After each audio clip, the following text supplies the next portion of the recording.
Bienvenidos. En la clase de hoy vamos a abordar el tema de los modelos de democracia emergentes, como la democracia deliberativa. Para adentrarnos un poquito en lo que es la democracia deliberativa, que ocupa a muchos teóricos en la ciencia política y en el discurso también de los medios en las últimas décadas, hay que tener muy clara la idea de democracia, digamos, vigente en la práctica y también en la propia teoría de la ciencia política o de la sociología política de las décadas básicamente después de la Segunda Guerra Mundial. Ese modelo de democracia que se había vivido y que se vive todavía, aún con transformaciones, frente al que la democracia deliberativa se presenta como una nueva manera de pensar la democracia, ese modelo, como digo, ha sido llamado de distintas maneras. Se llama a veces una teoría elitista de la democracia, una teoría competitiva de la democracia, o incluso a veces se dice la teoría económica de la democracia, entendiendo que la democracia es, en ese modelo, que es criticado por la democracia deliberativa, como un mercado. En realidad, esta idea de la democracia, también podemos llamarla simplemente democracia liberal, consiste en entender la democracia básicamente como un sistema para elegir a los gobernantes y que los gobernantes entonces apliquen, lleven a la práctica aquellas preferencias de los ciudadanos para las que los han votado, ¿no? Y es una democracia en la que existen organizaciones distintas, es decir, partidos políticos distintos, que presentan determinados programas, que presentan la voluntad de realizar objetivos distintos, unos más por la igualdad, otros más por la justicia social o por la participación o por la eliminación de obstáculos a la promoción social y política, etcétera, etcétera. Pues bien, la democracia liberal es básicamente entendida como el sistema, como digo, de organizar, cómo elegir a los gobernantes. En este sistema, desde los, digamos, más teóricos de los años 20, 40, que hablaron de esto, como Max Weber o Joseph Schumpeter, la democracia estos teóricos prescindían en su exposición de la democracia de otros valores o de otras categorías que había sido habitual tener presente al hablar de democracia con anterioridad. Por ejemplo, la democracia en relación con el bien común o la democracia como expresión a través de la participación de la dignidad del hombre o de la igualdad. Todas estas consideraciones quedan en un segundo plano o desaparecen por completo de estos teóricos primeros de la democracia liberal, para los que estos conceptos fundamentales que hemos citado son como meras ficciones. Lo importante es elegir al gobernante, pedirle cuentas y nada más. Y que el gobernante pueda realizar los objetivos para los que ha sido elegido. Por eso a veces a esta democracia liberal se le llama también como una teoría económica de la democracia, como la democracia como un mercado. Igual que en el mercado las empresas ofertan bienes, servicios, productos, hacen propaganda a favor de ellos y compiten entre ellos, suben, bajan los precios, se asocian o no se asocian, es decir, luchan. En esta democracia liberal, pues también sería así, como una lucha por obtener el favor de los votantes, de los ciudadanos votantes, y a resultas de las elecciones, pues poder practicar, poder ejecutar las preferencias de esos que han obtenido la mayoría. Esta idea de democracia deliberativa, de democracia competitiva o de democracia liberal, tiene a la base de ella la idea de que lo más importante en los hombres, en los ciudadanos, son los derechos privados, los derechos de los individuos, y que el Estado, que la comunidad y por consiguiente la organización política de la comunidad, es decir, la democracia, es algo que está como subordinado al logro de estas libertades e intereses particulares. Entonces, partiendo de aquí, lo más importante son los derechos, que a veces se llaman derechos negativos, es decir, derechos de Estado, no me intervenga, Estado, déjeme hacer como yo quiera las cosas, Estado, déjeme que yo me busque la vida, no me interrumpa, etcétera, etcétera. No me cobre muchos impuestos. En fin, frente a eso, si lo que más se potencia son los derechos individuales, la organización de la democracia, del Estado en general, aparece como algo subordinado. Pues bien,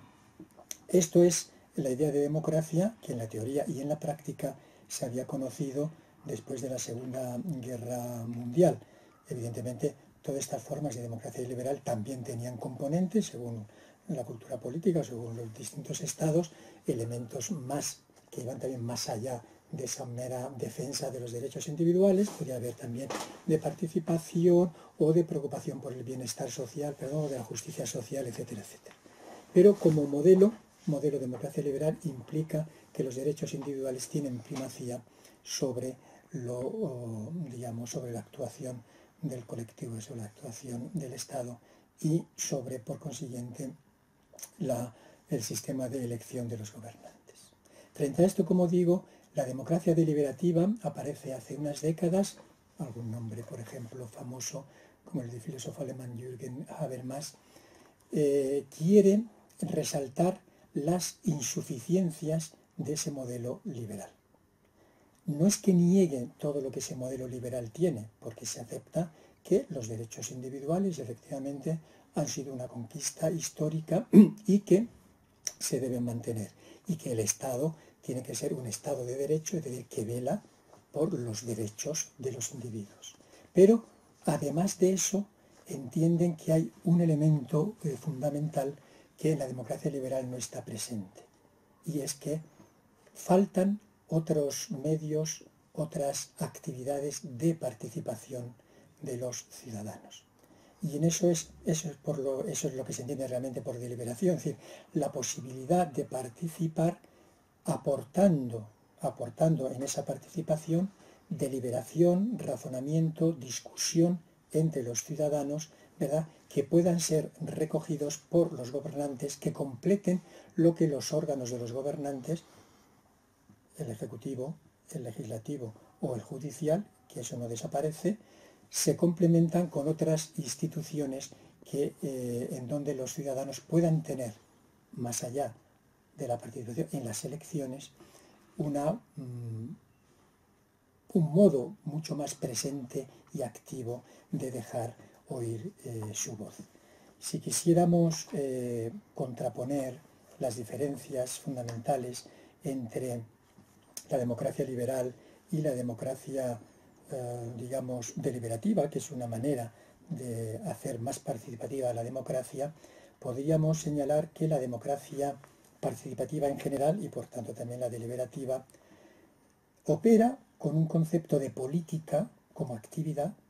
política mucho más amplio y expansivo que el que estaba presente en la democracia liberal. La política, para la democracia deliberativa, no solo no es la lucha por el poder político, sino que en el primer plano de la política se ponen ahora otros objetivos de carácter general que la comunidad política debería conseguir.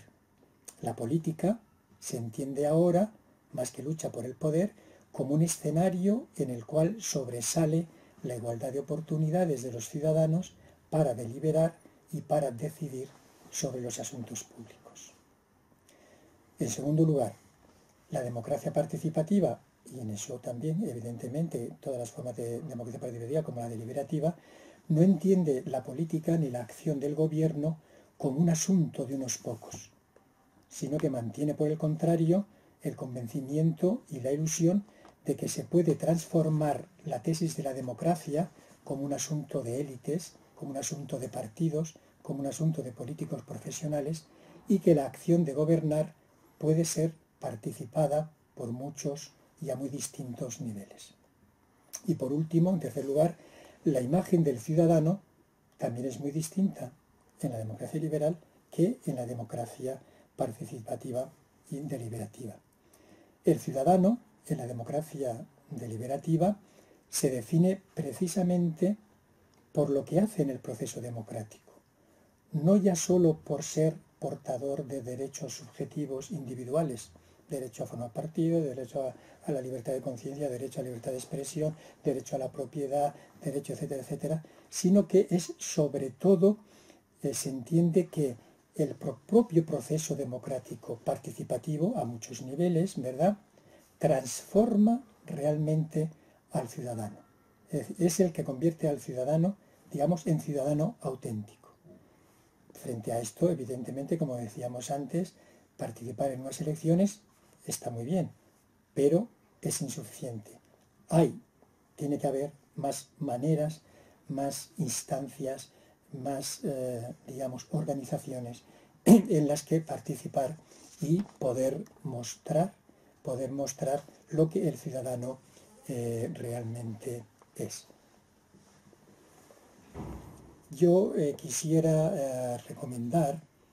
un artículo del filósofo citado Jürgen Habermas sobre 3 modelos de democracia, porque está traducido al castellano desde hace tiempo, porque en este artículo Habermas va desgranando lo que era este modelo de democracia liberal y lo que aporta la democracia deliberativa. Es verdad que él también menciona ahí otro modelo de democracia, que es la conocida como democracia republicana, a la que también le pone algunas objeciones e intenta mostrar sus insuficiencias de la misma manera que ha mostrado respecto a la democracia liberal. En definitiva, y como resumen, para acabar, la democracia deliberativa no niega el Estado de Derecho, no niega el reconocimiento de los derechos individuales, sino que afirma que el ciudadano ahora puede ser más completo y más pleno si, en vez de ser considerado simplemente como portador de derechos que quiere defender y que utiliza la política para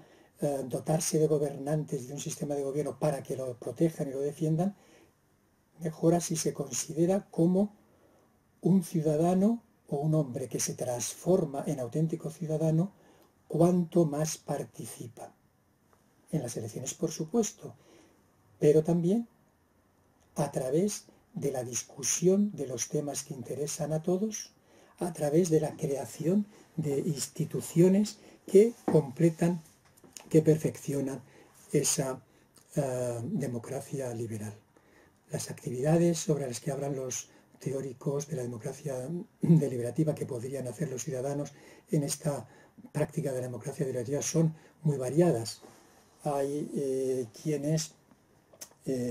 han hablado y algunos han llevado algunos ejemplos ya hay en la práctica, por ejemplo, invitar a los ciudadanos, representantes de asociaciones de ciudadanos, a que participen a nivel local, especialmente en la gestión o en la distribución de los fondos municipales, algún porcentaje, para que se destine a determinados fines. Es decir, que aparte de lo que se decida en los representantes, por los representantes concejales en este caso, se les da oportunidad a los ciudadanos para que directamente, a través de sus propias instituciones surgidas desde abajo arriba, puedan decidir o codecidir sobre el uso de una parte del presupuesto. O estoy pensando en un sociólogo norteamericano, Fishkin, que ha hablado también, por ejemplo, de cómo ha intentado practicar, y lo ha llevado a la práctica, cómo aminorar, digamos, la distancia que hay entre los políticos profesionales de la democracia liberal representativa y los ciudadanos, podemos decir, de a pie. Entonces se trataría de experiencias como, por ejemplo, de poder llevar a un programa de televisión no solo a los representantes políticos o del gobierno que te dicen lo que piensan hacer, que se dejan preguntar, sean 100 preguntas o sean 50 o sean 10, sino que además participan a un nivel, digamos, de horizontalidad, lo que ven, cómo ven las cosas los gobernantes, los representantes de los partidos o representantes del gobierno, con lo que dicen gentes elegidas a través de discusiones previas ¿verdad?, en otros niveles de discusión, en los barrios o en radios locales o televisiones locales, para llegar a un programa, por ejemplo, de una televisión nacional en que puedan afrontar y enfrentarse también, en su caso, los políticos profesionales y los que no son políticos profesionales, pero son ciudadanos activos, conscientes y participativos. Pues la democracia deliberativa apunta hacia eso, fundamentándolo a veces de distintas maneras, ¿no? En el sentido de que se entiende, dicen algunos, que solo cuando los hombres comunican entre sí, solo cuando los hombres dialogan entre sí, solo cuando uno se pone en el pensamiento del otro, es realmente cuando se hace más humano. Y entonces eso hay que hacerlo posible también en la democracia liberal representativa, y eso sería un complemento o una perfección, un funcionamiento de la propia democracia deliberativa. Muchas gracias.